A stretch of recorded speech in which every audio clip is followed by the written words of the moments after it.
Y'all know that I have been against mandatory masks from the very beginning of all of this, but I have actually never been opposed to social distancing. Listen, the reality is that I work out of my home. I really haven't left my home all that much since all this started. When I do leave my home, I'm very lucky that I live in New Hampshire, and that means that really it's not hard to socially distance. If someone is coming within 6 feet of me, it's because they've put themselves there, whether or not I'm wearing a mask. And so I've always thought masks were stupid. I've always thought social distancing was probably a really good thing to abide by, but I also thought that everything should be someone's choice. If you want to patronize a business, that should be your choice, and you should get to make it regardless of what the Karen down the street wants you to do. Well, now this interesting study just came out the other day that says people who are against social distancing and some of the other precautions that people have made in the course of this pandemic may actually be psychopathic. I mean, come on. We're gonna read this study. I'm gonna tell you what to get though. I'm gonna see even get it, like, spoiler alert. I think this is BS for so many reasons, and we're going to talk about that. But before we get into this study, listen, if you like my content, if you like the work I'm doing, please give it a thumbs up, consider subscribing, turning on those notifications, all that good stuff. It helps me to grow the channel and really just makes me happy that you guys like the work I'm doing. All right, let's take a look at this study. This was posted on scipost.org a couple days ago. Psychopathic traits linked to non-compliance with social distancing guidelines amid the coronavirus pandemic. New research provides some initial evidence that certain antagonistic personality traits are associated with ignoring preventative measures meant to halt the spread of the novel coronavirus SARS-CoV-2. The study has been peer-reviewed and accepted for publication in the journal Social Psychology and Personality Science. And I actually do have the study pulled up on another screen. We're actually going to take a look at some of the questions they asked just to really make sure we understand what we're talking about. On March 31st, 2020, Dr. Deborah Burke, the coordinator of the U.S. government's coronavirus task force, said, "There's no magic bullet.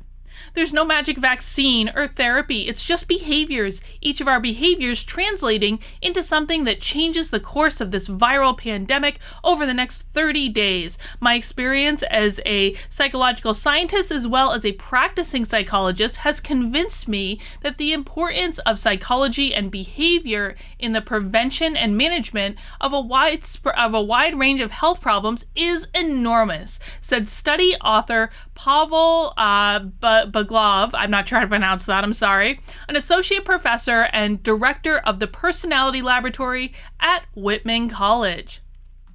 This includes personality, or the study of important ways in which people differ. It was clear from reports in the media very early in the COVID-19 pandemic that some people were rejecting advice to socially distance and engage in increased hygiene. I mean, serious question here. Who's rejecting advice to disengage, to not engage in increased hygiene? I never heard of anyone complaining about the fact that people are telling them to wash their hands for 20 seconds and sing a song while they're doing it to make sure they're washing them the proper way. I mean, I suppose there's always a chance that it's like onesies and twosies, but I honestly can't think of anyone that I know that had a problem with it, nor do I really know of anyone that had issues with socially distancing at first. I mean, people pretty much got on board. That first initial 15 days to slow the spread, people were more or less on board with it. You're always going to have people that are outside of that norm, but I didn't get the sense that there was a widespread series of people who were like, hell no, we won't go socially distance. That just doesn't ring true to me. But whatever. There can be many reasons for this, and I thought that personality may play at least a small role in it. And now here's where we start to get to the good stuff. I knew that traits from the so-called dark triad, narcissism, Machiavellianism, and psychopathy, as well as the traits subsumed within psychopathy, are linked to health risk behavior and health problems. I expected them to be implicated in health behaviors during the pandemic. There is also prior research to suggest that people high on the dark triad traits may knowingly and even deliberately put other people's health at risk e.g. by engaging in risky sexual behavior and not telling their partner about having HIV or STIs. So let's be really clear what he means when he's saying risky behavior. And so what I have here is the study where I've literally pulled up the PDF. I've gone down to the appendices so that I can see actually what they were asking about in this survey. And they asked about a lot of different types of behaviors. So they include limit contact, stay at home, avoid visiting relatives, keeping a 6-foot difference, protecting older people, avoiding social activities, going on a new date, sex with someone new, go to a large social event, go to a small social event, disinfect surfaces, avoid touching face, wash hands frequently, cover one's mouth, purposefully touch, spit on, or sneeze on high-use surfaces in public, purposefully touch, spit on, or sneeze on high-use surfaces at work, purposefully shake hands with, hug, or kiss someone you hate. I mean, come on, are you serious? Purposefully shake hands with, hug, or kiss someone you hate just to give them the virus? Come on, man. Go to a social event or party.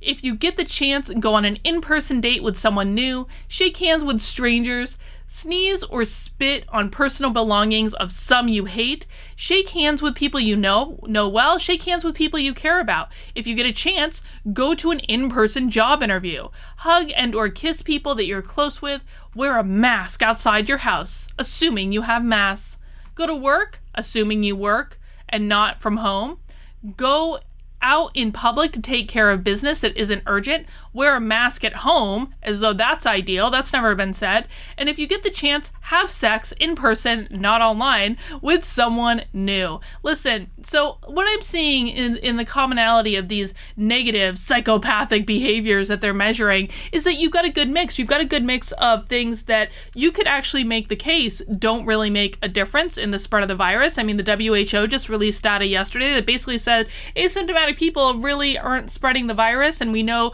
from data coming out of New York State that most people are actually catching the virus at home. And so already you can see that these behaviors don't necessarily link, some of them, with an increased chance of getting the virus. And so there's a huge difference in behavior from someone who's like, I don't want to wear a mask, I think it's stupid, to someone purposefully sneezing on high-use public surfaces. I think we can all agree, I would hope, that there is a difference between those two things. Well, you know what? Actually, I take that back because I got into an argument a couple weeks ago with one of my former friends who was like, Carlin, you're siding with people who are purposefully sneezing and spitting on cashiers. So maybe people really don't know the difference. I don't even know anymore. But you can see the big point I wanted to make here is he's measuring a wide array of behaviors. So it's not like what the article talks about are, of course, the more out there ones of like, you're purposefully sneezing and spitting on things. But some of these things are also kind of pretty mundane, to be honest. Let's keep going. Early in the pandemic and in subsequent months, there were numerous reports of individuals purposefully coughing, spitting, or even licking door handles in public, either as a way to intimidate others or as a way to rebel against the emerging new norms.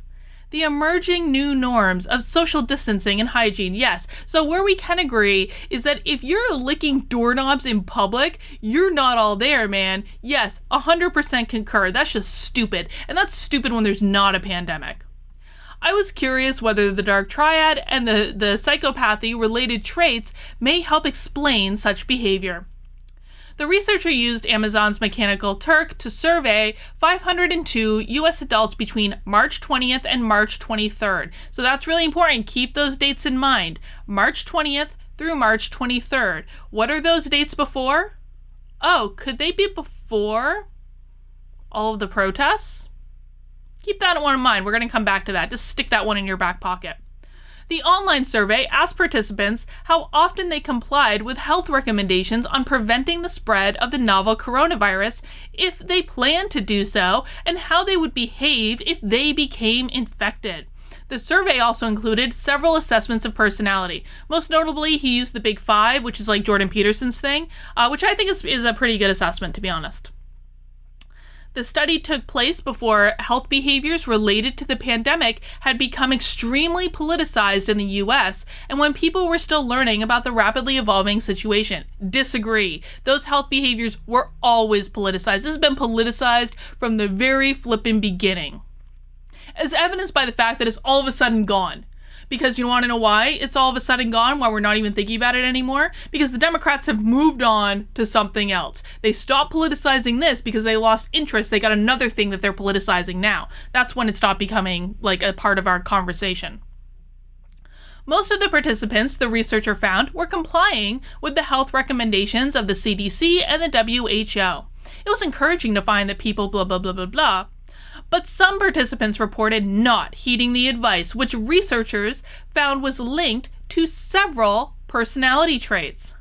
They found lower levels of agreeableness and conscientiousness were associated with reduced likelihood of endorsing health recommendations related to social distancing and hygiene. In other words, people who are less sympathetic and cooperative and people who are less responsible and organized were less likely to engage in preventative measures. So let's just really emphasize this one. So, people who are less sympathetic and cooperative and less responsible and organized were also less likely to engage in preventative measures.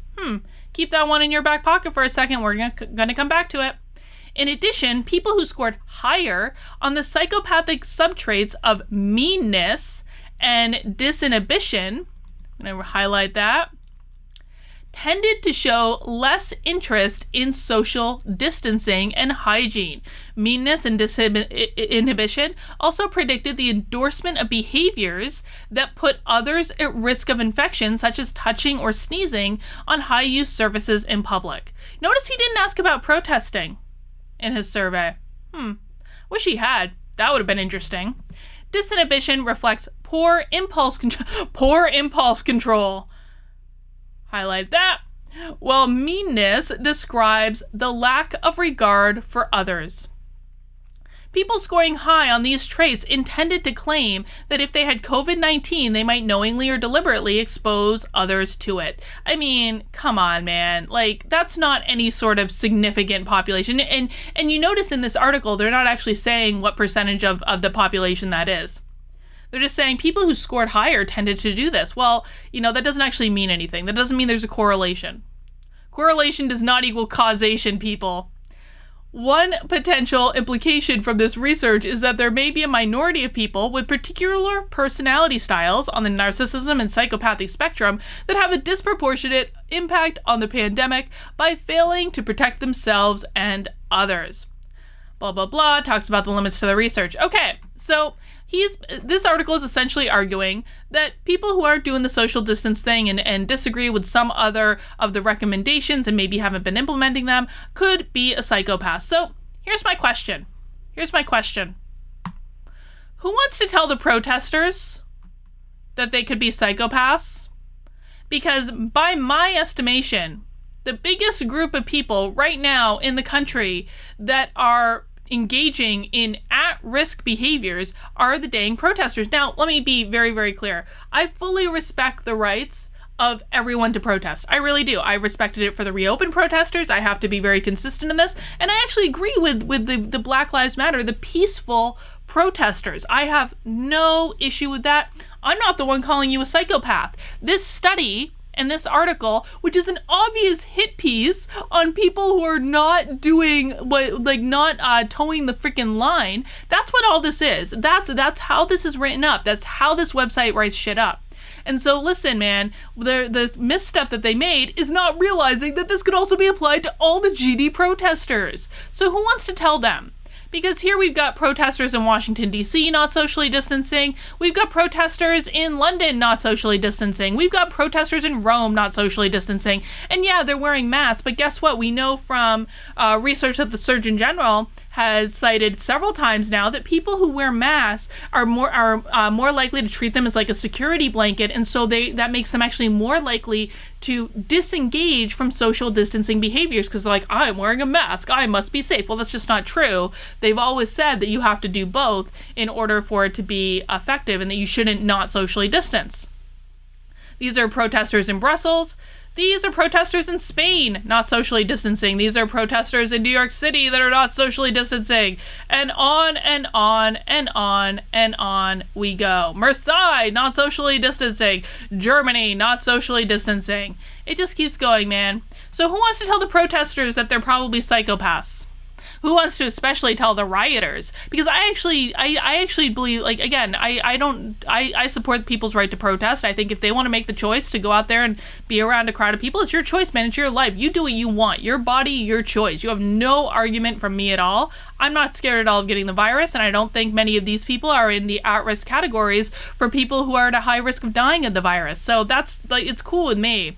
But this is like the unintended consequence of doing pseudoscience research nonsense like this. This guy did an online survey. It's a non-random probability sample. It's like, this is not good research, man.